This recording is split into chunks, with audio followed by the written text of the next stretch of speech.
大家好啊，咁今日好開心啦，因為最近都好多朋友係查詢呢個紐西蘭嗰方面嘅一啲移民嘅計劃啦，咁就尤其是我哋公司都係專注響投資移民嗰方面，咁今日咧就所以大家都對於即係呢方面好多嘅問題，尤其是係如果成為咗一個投資移民嘅話，去到紐西蘭有冇一啲關於稅方面嘅問題咧？會唔會要納多咗稅呢個？我諗大家都好關心嘅問題。所以今日咧，我哋就好開心啦，就請到 Connie 啦。Connie 係即係我哋今日嘅嘉賓啦，當然就係紐西蘭方面稅務嘅專家啦。Connie 嗱，不如咁啦，我俾1分鐘你介紹下自己先。好啊，thank you Richard。咁我個名叫 Connie 啦，而家自己有一間就紐西蘭喺嘅會計公司啦，就我哋專注喺做跨國稅務啦，同埋房地產稅務，同埋啲稅務局嘅調查，同埋中小企業嘅稅務服務咁樣。咁我哋啲客人包括外地移民人士啊、房地產開發商啊、房地產投資啊，同埋中小企業。咁我就已經喺新西蘭做咗16年嘅稅務師啦，同埋會計師啦。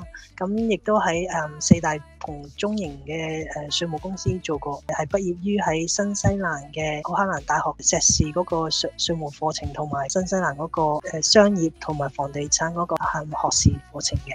咁我係一個 Chartered Accountant 啦，咁我2020年創立自己間公司嘅。好，多謝晒先 Connie 啦。可能如果喺呢個頻道嚟講睇開都知道啦。咁我都好快介紹我自己係 Richard Wong 啦，係澳洲嘅執業律師。好啦，嗱 Connie 啊，今日咧就唔講澳洲啦，比較我哋重點講下新西蘭啦、紐西蘭呢方面啦。咁好多朋友啦，對於新西蘭唔係太過認識嘅，尤其是佢稅方面都係識得澳洲多。你之前都介紹過。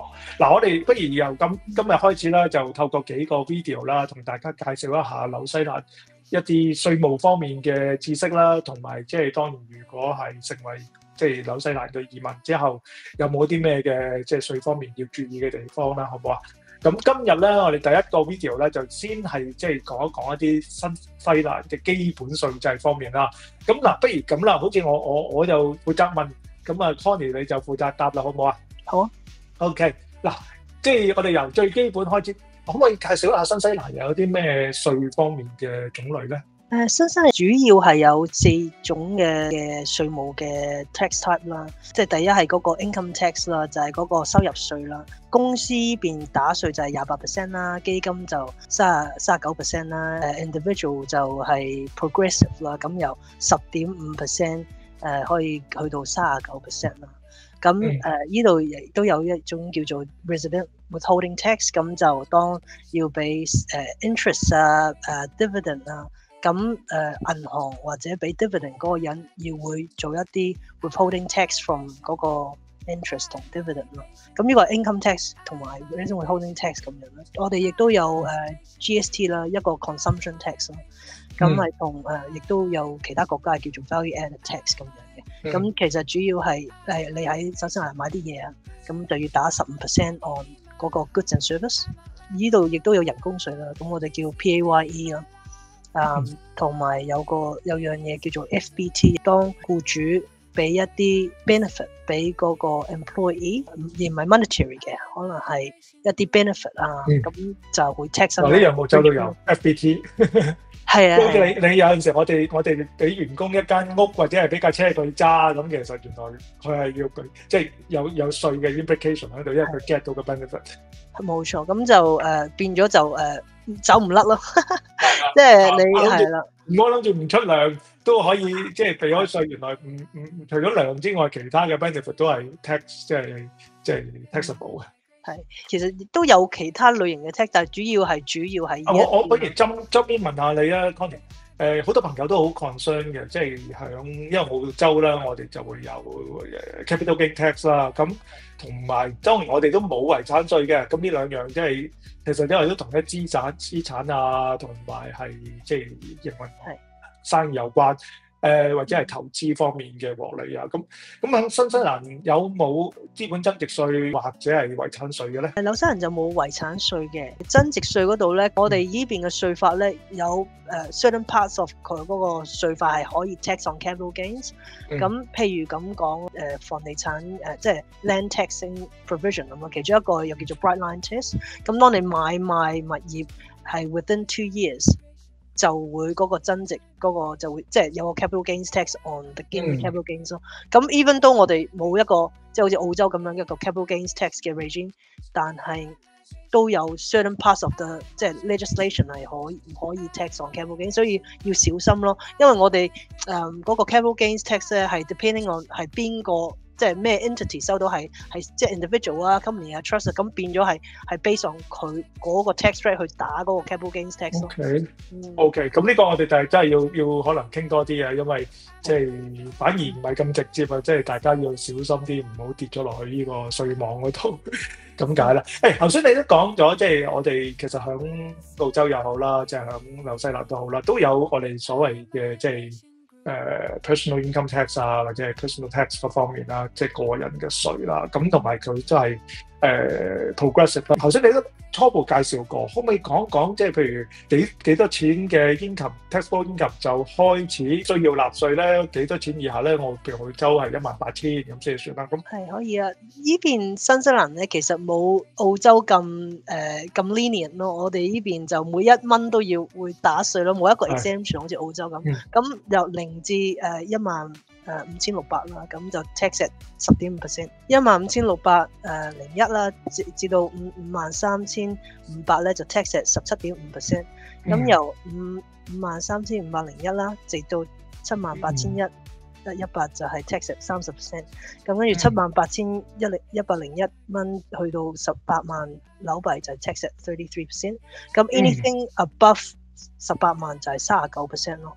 咁所以都幾高嘅，但係我諗澳洲嗰段仲高，好似成40幾%。係 gross 嗰個 income 減咗啲 deduction， 嗰個 taxable income 先至用頭先講嘅稅率。你嘅人工係18萬一年，唔代表你嘅 taxable income 就18萬咁解，因為你可能有其他。你講起人工咧，我哋呢邊人工係冇 deductions，即係因為澳洲你有 employment income 你可以減 expenses relating to employment income，但係紐西蘭佢有個 employment 嘅 limitation 就係話你即係好似人工18萬咁樣，你如果有咩其他支出去 incurred in deriving 嗰個 employment income 係唔可以做一個 deduction， 咁變咗你人工係18萬，咁其實你打稅其實係18萬，因為你冇其他 deduction， 即係有2個 main deduction 係可以扣係會計費啦，同埋 income protection insurance 係可以扣嘅，其他就冇得扣，所以變咗就係好 limited 咯。唔該晒啦 ，Connie， 今日咧我哋就俾咗一個紐西蘭稅嘅101嘅介紹俾我哋嘅朋友啦。咁即係其實入邊仲有好多嘅話題我哋可以傾，咁我哋就會留響嚟緊嗰幾個嘅 video 去再同大家分享啦。咁好似頭先所講，即係話究竟有冇啲咩扣稅啊，或者係處理方法，其實都同可能你嘅 tax residence 有關。咁我哋下一集就會介紹啦。咁今集我哋就到呢度為止先。咁啊，多謝晒 Connie。咁我哋下集再同大家傾啦，好唔好？係，好。OK，thank you，拜拜。近年好多朋友都問啊，投資移民應該揀澳洲定係紐西蘭呢？今次我哋特別邀請澳洲執業移民律師 Richard Wong 聯同我。紐西蘭同澳洲持牌移民顧問 Don Chan 為大家深入剖析2026年澳紐兩地正式進入搶專才、創業同投資移民嘅新階段，政策更新頻繁，帶嚟重大機遇。澳洲 NIV 國家創新簽證針對高技能人才，仲有更多州份陸續開放提名。紐西蘭 AIP 黃金簽證重點係投資產品配置，仲可以靈活成為登陸澳洲嘅跳板。最新嘅紐西蘭 BIV 商業投資簽證，我哋即將迎接佢正式推出，有望成為澳洲188簽證之後更佳嘅營商簽證選擇。我哋會分享點樣先可以由紐西蘭出發，逐步接軌澳洲，規劃更長遠嘅移民路線，仲會帶嚟多個真實案例，幫你避免常見誤區，清楚掌握申請流程同所需準備。參加講座嘅朋友更可以提早預約1對1免費專業評估，由持牌顧問同律師親自分析，幫你揾到最啱自己同家庭一步到位嘅方案。名額有限，記得即刻報名登記，先到先得。AI Migration Group 香港團隊專業為你解答澳洲同紐西蘭投資移民問題，期待喺現場見到你。